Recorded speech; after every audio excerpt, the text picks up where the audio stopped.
war a fay 6 yëpp léegi au lieu ngay fay kii fay kële ñu jël dette yëpp boole ko ci benn centraliser ko ci benn compte boo xam ne nii moom ngay fay xam nga loolu day xaw a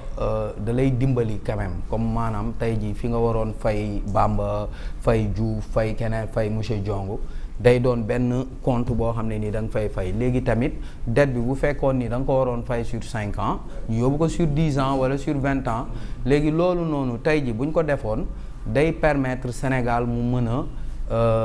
libérer ay ressources parce que lépp ci wàllum koom-koom la mooy tey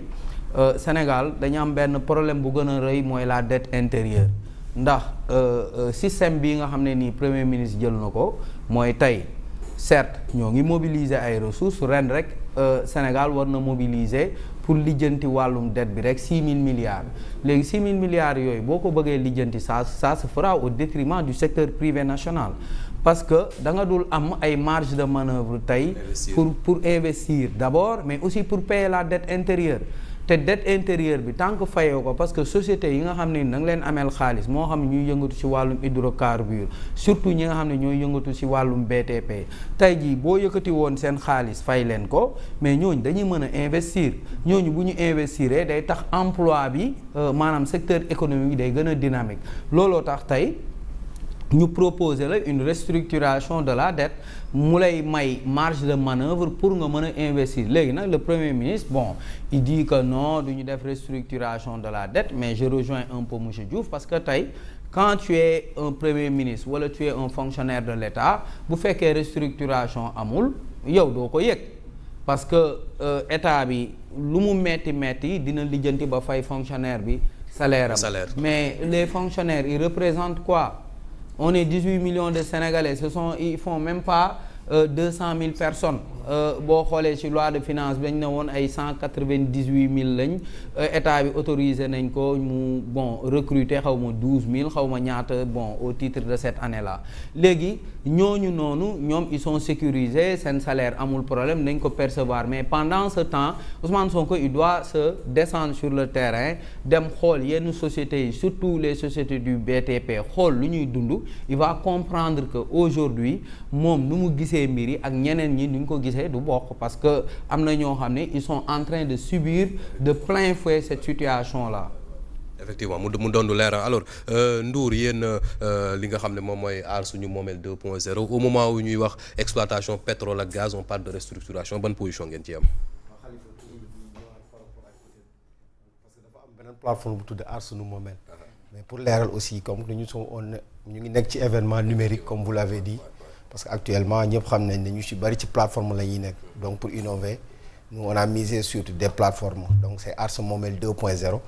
il s'agit de Aar Sa Moomeel bi agir pour un Sénégal meilleur donc à un moment donné bon il faudra que aussi ñu am ci point de vue am ci gis-gis parce que yaakaar naa ne comme ni ko suñu naataango yi waxee par rapport ak la restructuration mais aussi boo xoolee li gën a nekk à jour mooy le plan de redressement économique spécial mais bu fekkee dañu xool boo xoolee lépp ci ligne yi ay taxes lay nekk te dañ naan trop de taxes je pense que tu taxes et à un moment donné aussi ñun aussi population bi war nañu mën a am yërmande ci ñoom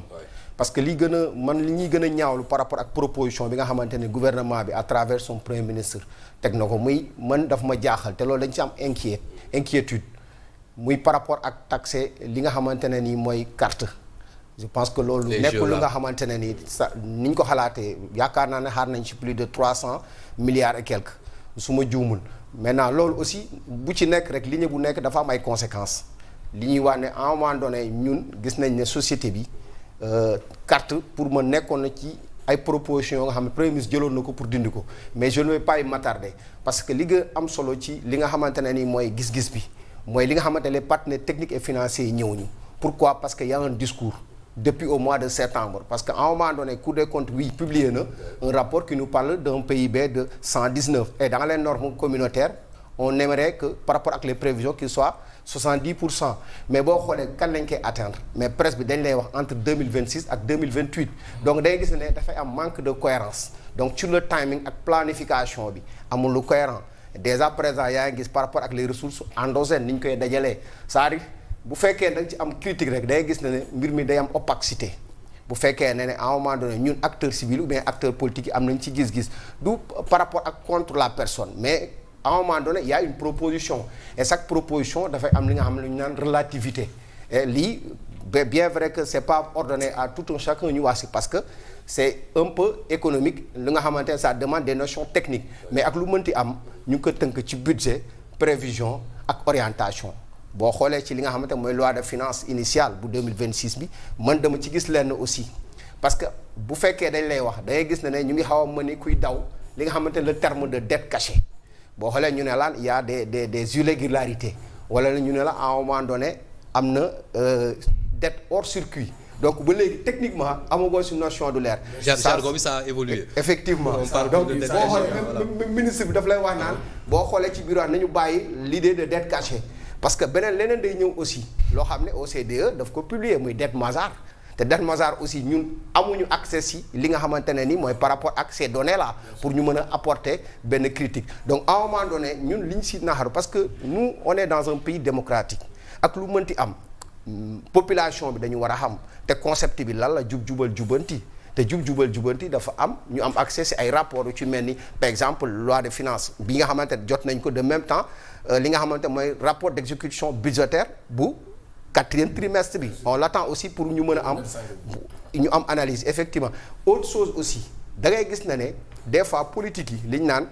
li ñuy wax du ñu ko def li ñuy def du ñu ko wax parce que ñoom xaaroon nañu ci gouvernement bi 50 milliards mais loi de finance bi da ngay gis ne ñu ngi si xaar 100 milliards boo xoolee à chaque fois maanaam chiffres yi day mel ni lu nga xamante day varier en fonction du contexte et loolu du nekk lu nga xamante ne nii da nekk débat bu ñu mën a admettre te aussi man dama am leneen aussi gisaat naa ko par rapport ak cette proposition que le Premier ministre a fait muy plan de redressement économique et social on parle toujours d'économie mais orientation sur la société c'est où même boo xoolee ni ñu ko présenté au niveau du Grand Théâtre Premier ministre moom moo selon le protocole dans les normes président moo doon a mujjee mais il semblerait que Premier ministre moo mujjee et partenaires financiers techniques aussi dañuy observer li nga xamante mooy protocole bi parce que kan la ñu chargé bilan c'est pas le Premier ministre c'est le président en quelque sorte parce que lii yëpp programmation orientation mooy ANST xam nga orientation je sais pas nan laa ko mën a waxte agenda national pour la transformation en 2050 da ngay gis ne lii presse bi waroon nañ ko mën a yóbbu à l'assemblée parlementaire yi mën ci am débat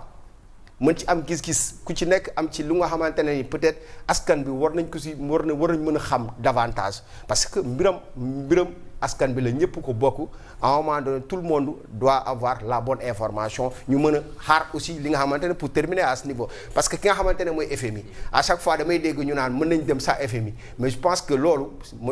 du nekk lu nga xamante ne ni population bi dañ ko antal parce que bu dee si population bi nga xamante ne à chaque fois dañ leen di presser parce que wax nañ ko au temps d'Abdou Diouf on parle de plan d'ajustement structurel nga ñëwaat au temps d'Abdoulaye Wade ñu ne la prévision yi nga xam am na à chaque fois ñu ngi nekk ci benn profil bu nga xam te nous sommes tellement endettés comme si que ne l'endettement nous est promis de manière endémique